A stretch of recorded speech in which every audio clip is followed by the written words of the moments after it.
একে তো ঈদের ছুটি, তার উপর শুক্রবার। ফাঁকা রাস্তা, তবুও প্রধানমন্ত্রী নিজেই চালকের আসনে বসে অপেক্ষা করছেন ট্রাফিক সিগন্যালের সবুজ বাতির। সবুজ বাতির অনুমতি পেয়ে ছুটে চলছে তারেক রহমানের গাড়িবহর।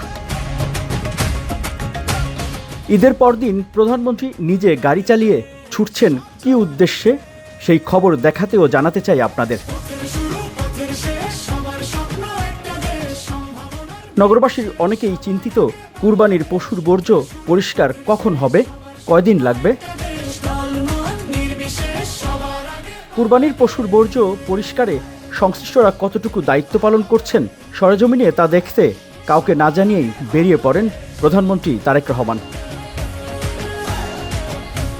নগরীর বিভিন্ন এলাকার প্রধান সড়ক থেকে গলিপথ, এক পর্যায়ে হাতিরপুল থেকে Elephant Road, Green Road, Farmgate ও কারণবাজার এলাকায় কুরবানির বর্জ্যের পাশাপাশি সড়কে পড়ে থাকতে দেখেন আগের জমে থাকা ময়লা আবর্জনাও। এই দৃশ্য দেখে অসন্তোষ প্রকাশ করেন প্রধানমন্ত্রী তারেক রহমান। এখানেই শেষ নয়, নগরবাসীর সেবা সঠিকভাবে দিতে না পারায় সংশ্লিষ্টদের বিরুদ্ধে তাৎক্ষণিক ব্যবস্থা নেওয়ার নির্দেশ দেন প্রধানমন্ত্রী তারেক রহমান। আর প্রধানমন্ত্রীর নির্দেশে সঙ্গে সঙ্গে বরখাস্ত করা হয়েছে 2 সিটি কর্পোরেশনের সংশ্লিষ্ট আঞ্চলিক নির্বাহী কর্মকর্তাদের।